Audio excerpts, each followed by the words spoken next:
पूरे भारत के हमारे प्यारे भाइयों और बहनों जो सहारा समूह, प्रिज्म समूह, अनंत निधि, एल्केमिस्ट, आदर्श समूह के पीड़ित निवेशक, एजेंट, कर्मचारी भाई बहन हैं।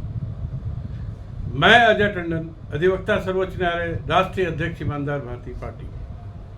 साथियों, आज मैं आपको इन सभी कंपनी और सोसाइटीज के विरुद्ध अपने कड़े संघर्ष और छोटी छोटी उपलब्धियों की एक झलक बतलाना चाहता हूँ।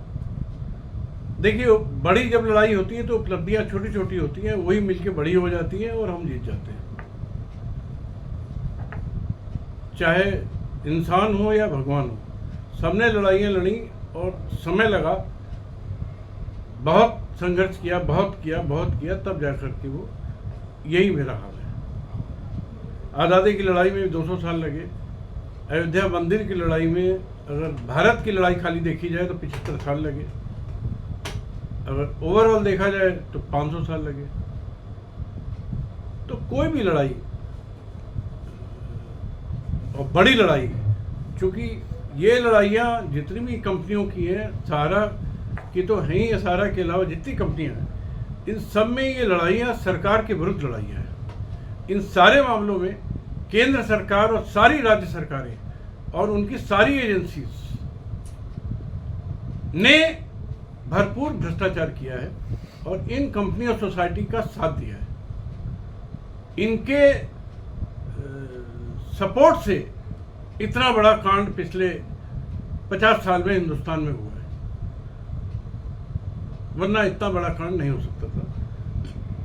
सभी सरकारी अधिकारी, चाहे वो आईएएस हो, आईआरएस हो, आईपीएस हो, बहुत हद तक जजेस भी हैं, मंत्री हैं, मुख्यमंत्री हैं, प्रधानमंत्री हैं, सब शामिल हैं।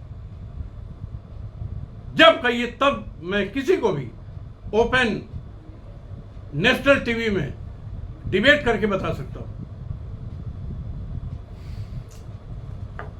इसलिए साथियों, बड़ी लड़ाई है, लेकिन यह विश्वास दिलाता हूं आपको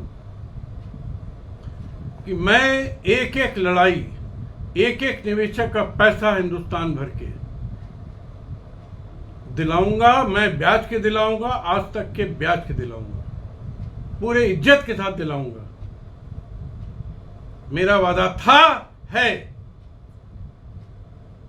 और हर बार अपने लिए एक टारगेट बनाता हूं। मैंने अपना टारगेट बनाया है, देखिए कितना सफल होता हूं कि मैं दिसंबर 2024 तक कोई न कोई बड़ी उपलब्धि आपको हासिल करके दिखाऊंगा। आइए आगे बढ़ते हैं। सहारा में, जैसा मैंने पहले भी आपको बताया था, मेरी शिकायत पर प्रवर्तन निदेशालय कलकत्ता यानी ईडी ने सहारा मुख्यालय पर 3 दिन छापेमारी की, 700 फर्जी कंपनी का रिकॉर्ड जब्त किया। इसके अलावा बहुत शीघ्र सहारा मुख्यालय पर बुलडोजर चलने वाला है, जिसका निर्णय योगी सरकार ने ले लिया है।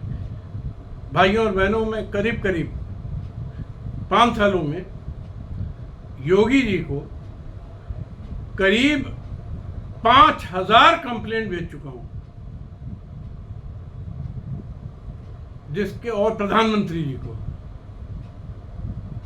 हो सकता है इससे भी ज्यादा, जिसका रिजल्ट अब दिख रहा है। और मैं कंप्लेंट हल्के में नहीं भेजता हूं, भरपूर सबूतों के साथ, बहुत बड़ी बड़ी,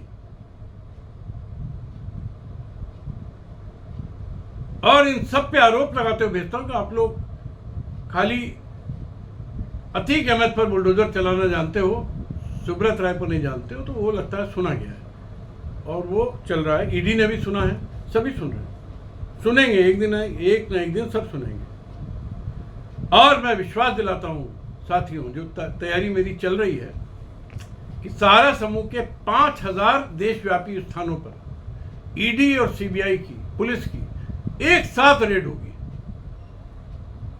बहुत जल्दी, विश्वास रखिए। नेक्स्ट, ओपी श्रीवास्तव, स्वप्ना राय, जेबी राय बहुत जल्दी गिरफ्तार किए जाएंगे। इनकी मैं एंटीसिपेटरी बेल खारिज करा चुका हूं। काफ़ी मेहनत कर रहा हूँ और इनकी गिरफ्तारी बहुत करीब है।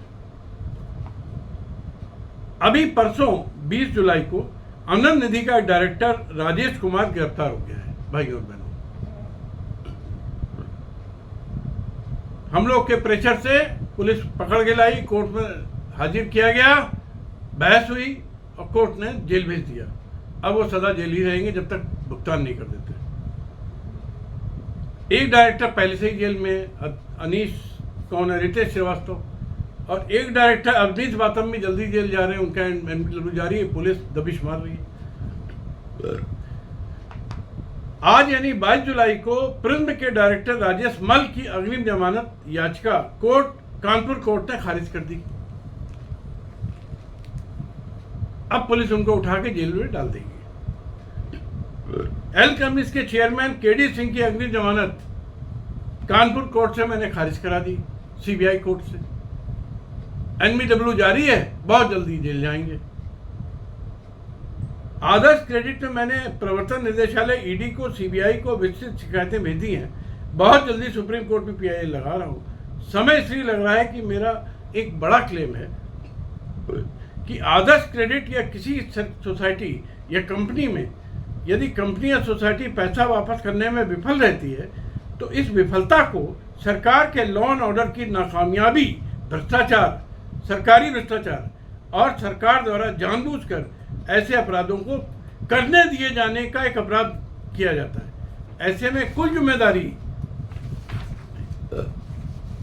सरकार की बनती है और प्रत्येक मामले में या तो सरकार कंपनियों से पैसा दिलवाए उनकी प्रॉपर्टी बेचकर, या स्वयं सरकारी खजाने से दे, ऐसा लॉ भी है। क्योंकि इन कंपनियों का सोसाइटी द्वारा किया सारा अपराध कानूनन सरकार के विरुद्ध अपराध माना जाता है, और बल्कि ये कहूंगा सरकार के द्वारा किया अपराध माना जाता है।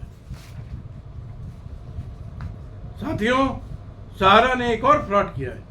उन्होंने सहारा इंडिया लाइफ इंश्योरेंस कंपनी को भारत सरकार की अग्रणी bank state bank life insurance के हाथों बेच दिया है, जो मेरी नज़र में एक बड़ा अपराध है और इसमें भारत सरकार शामिल है। क्योंकि सहारा इंडिया लाइफ इंश्योरेंस के प्रमुख शेयर होल्डर में सहारा इंडिया फाइनेंशियल कॉर्पोरेशन, सहारा इंडिया कमर्शियल, सहारा केयर, सहारा प्राइम सिटी और अनेक सहारा कंपनी पार्टनर है। इसलिए एक बहुत बड़ा फ्रॉड है। इसके लिए अलग से मैं एक विस्तृत FIR लिख रहा हूँ, ईडी और सीबीआई को बृहद शिकायत भेज रहा हूँ। साथियों, मेरा विश्वास है कि अब आप सभी लोगों के उपरोक्त सभी कंपनियों के मामले में मंजिल ज़्यादा दूर नहीं है। सहारा या किसी फ्रॉड कंपनी का निवेशक आत्महत्या ना करे, ऐसा मेरा निवेदन है। मैं वादा करता हूं कि 2024 में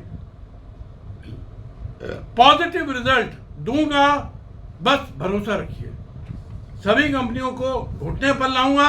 सभी भ्रष्ट सरकारें एक दिन मेरी बात मानने पर मजबूर होंगी, क्योंकि मैं कुछ भी अपने लिए नहीं कर रहा हूं। भारत के 50 करोड़ निवेशकों के लिए मैं अपने आप को खपा रहा हूं, लेकिन जब तक मैं सभी कंपनी सोसाइटी के पीड़ित भाई बहनों को उनका रुपया मैं आज तक के ब्याज के उनके खातों में नहीं पहुंचा देता, तब तक मैं 1 घंटे भी चैन से नहीं बैठने वाला हूं। क्योंकि ना मैं थक सकता हूं, ना बिक सकता हूं, ना रुक सकता हूं, ना डर सकता हूं।